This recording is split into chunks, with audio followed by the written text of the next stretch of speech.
Quelles sont tes racines et tes fondations? Mhm. Alors mes racines, je suis donc, comme je le disais, une pure mésoise, avec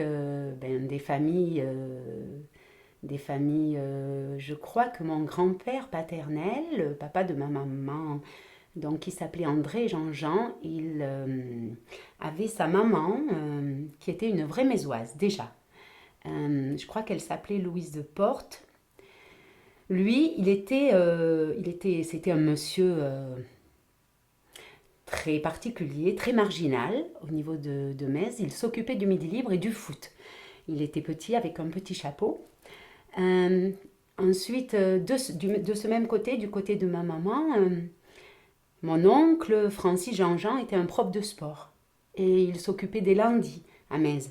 Et ses enfants, Christian et Pierrot, Christian est décédé, était mon parrain, professeur également. Et Pierrot est toujours, c'est mon cousin Germain. Donc ça, c'est du côté de ma maman. Et du côté de mon papa, donc il y avait, je n'ai pas connu le grand-père, qui s'appelait Joseph Bataille. Mais son épouse, je pense que beaucoup de gens de Metz la connaissaient. Elle s'appelait Madeleine Bataille, née Vidal. Elle habitait dans le vieux Metz et c'était un personnage. Quelqu'un qui avait un sacré caractère qui, je pense, a marqué quand même les générations anciennes. Voilà. Donc ça, c'est du côté de mon père. Mon père était sétois aussi, avant donc d'habiter à Metz. Enfin, ma grand-mère, je pense qu'elle était à Sète. Et du côté de mon père, les origines sont italiennes ou siciliennes. Je ne sais plus exactement, mais ma grand-mère, on l'appelait la Calabraise, par exemple. Donc voilà, et moi, je suis née donc aux HLM, Frédéric Mistral, parce que ma maman n'a pas eu le temps de partir. J'avais 3 semaines d'avance. Et donc, il y a 55 ans, euh, on installait à mon grand-père la deuxième chaîne. Et moi, je suis venue mettre la révolution, en gros. Donc, j'ai vraiment des origines, une souche bien mésoise. Euh, et ensuite, dans ma jeunesse, ben, j'ai participé à... Donc, j'ai été aux majorettes, j'ai fait la tête pour le bœuf, j'ai fait tous les spectacles de danse, j'ai fait partie des rames, j'ai fait beaucoup de choses au niveau du folklore et je suis une vraie mésoise. J'ai fait toutes les cavalcades depuis toute petite. Qu'est-ce que tu peux nous dire de tes parents? Alors mes parents, ce sont des gens formidables. Et mon père malheureusement est parti beaucoup trop tôt. Il avait 62, 63 ans, 61, je ne sais plus, c'était en 2003. Et ils m'ont inculqué énormément de valeurs humaines. Euh, il y avait des choses que je vois aujourd'hui chez des enfants. Il me semble qu'à l'époque, on ne se serait pas permis de faire certaines choses, ça filait droit. Mon père était pêcheur, ostréiculteur. Donc, ils ont tous les deux travaillé au parc et m'ont inculqué le respect, euh, la justice, le travail, le sens du devoir. Et je me rappelle même que lorsque je me suis dirigée vers la danse, mon père était assez interloqué parce que justement, vivre de la danse, c'était pas évident. Et à la fois, il était très fier lorsqu'il l'a accepté. Il a mis un peu de temps parce que il fallait l'accepter et que c'était un gros travailleur. Et c'est vrai que ben, je suis partie sur une voie un petit peu différente. Mais grâce à eux, j'ai connu le travail du parc, le travail sous la neige. J'allais travailler à 14 ans, je les aidais. J'allais vendanger également pour d'autres personnes parce qu'ils m'ont laissé. Ils avaient ben, à l'époque, ils ne vivaient pas avec un salaire fixe, bien entendu, comme tous les ostréiculteurs aujourd'hui. Et donc, bien, on ne savait pas de quoi demain était fait. Et de ce fait, j'allais travailler dès que j'avais. Il ne me poussait pas du tout au labeur, mais dès que j'avais du temps et que je voulais gagner 4 sous, bien, j'allais faire les vendanges, j'allais emballer le coquillage à Noël. Et du coup, grâce à ça, j'ai un jour fait un choix, j'ai eu un jour la possibilité de faire déjà d'exercer une passion, d'exercer dans un conservatoire avec quand même un côté de sécurité et de ce fait de faire ce que j'aime tous les jours. Et ça, je dis merci à mes parents parce que ce sont des valeurs sûres et je pense qu'il y a beaucoup de choses que j'ai transmis dans mon enseignement et que je transmets encore qui me viennent de mes racines. Ma maman, l'avantage c'est qu'elle est toujours là. Elle m'a beaucoup accompagnée. Ils ont tous les deux, ma mère y compris, eu beaucoup de maladies au cours de leur vie. Maman était malade du cœur très jeune. Et de ce fait, c'est vrai que il y a un regard à la vie, un rapport à la vie. Elle a une force de caractère terrible. Encore aujourd'hui, elle se bagarre tout le temps, elle baisse pas les bras. Et ça, c'est un modèle à ce niveau-là. Malheureusement, elle a beaucoup travaillé avec papa. Et du coup, c'est pas toujours simple parce elle est veuve depuis donc 2003, donc ça fait, je pense, 18 ans. C'est pas toujours facile et on essaye d'être très très proche avec ma sœur de maman. Voilà, qui du coup ne travaille plus et reste à la maison et il m'accompagne toujours comme une maman. Quel enfant tu étais? Ah, j'étais une petite fille modèle, un petit peu, et une coquine derrière. J'étais très sage. Je joue avec des épingles à linge.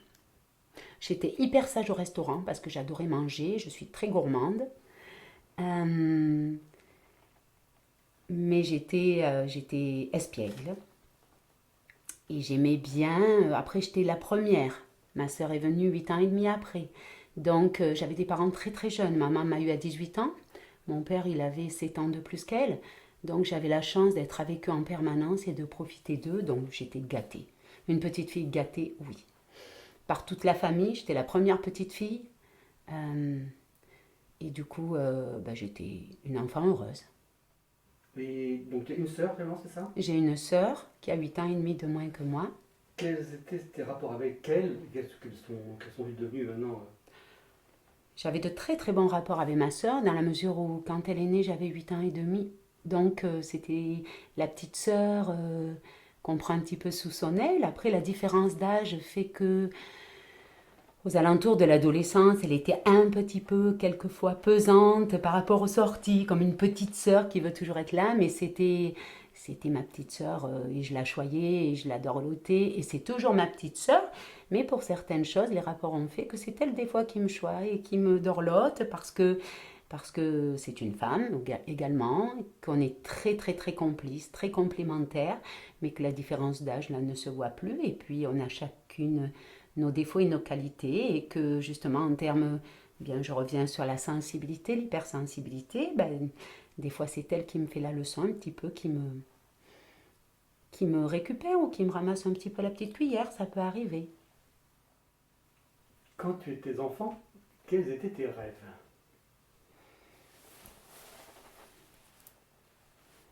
Mes rêves quand j'étais enfant étaient de faire des choses impossibles. Je pense que j'avais un côté marginal et que j'aimais faire des choses pas faciles. Donc je me voyais, je me projetais par exemple hôtesse de l'air, également dans le sport.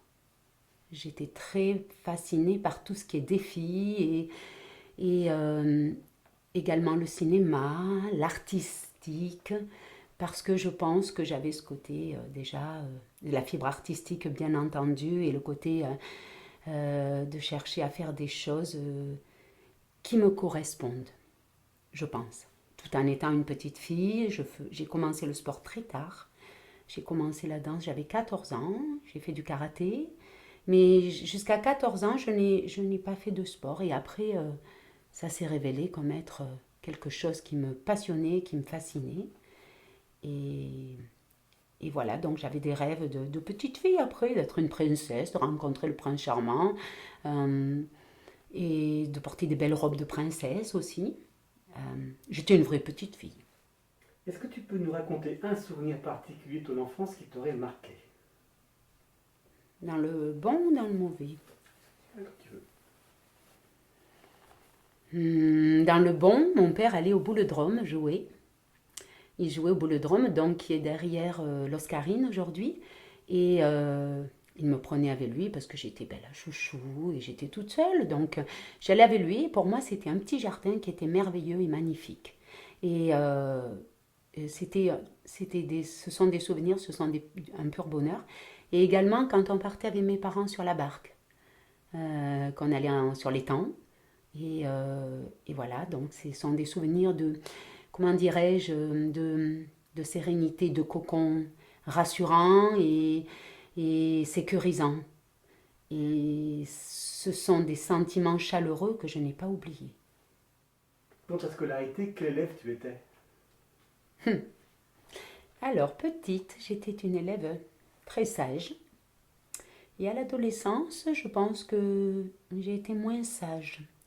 Parce que j'étais un petit peu marginale et un petit peu révolutionnaire en cours, surtout dans les matières qui ne me plaisaient pas, parce que je suis allée dans une section scientifique et tout ce qui était, on va dire, plus philo. En fait, j'avais besoin de choses justement, et c'est là où c'est de nouveau cette dualité. J'avais besoin de choses comme les maths cartésiennes, carrées, scientifiques. Et tout ce qui était à côté français, philosophie, c'est pas que ça me plaisait pas, c'est que c'était plus flou. Et de ce fait, des fois ça m'agaçait. Donc j'ai pu avoir une période où j'étais un petit peu rebelle. Seconde, ma première terminale aussi, puisque j'en ai fait deux, avec une période où on n'a pas envie de travailler du tout. Et donc j'étais beaucoup moins sage que petite. Après ça, c'est assez.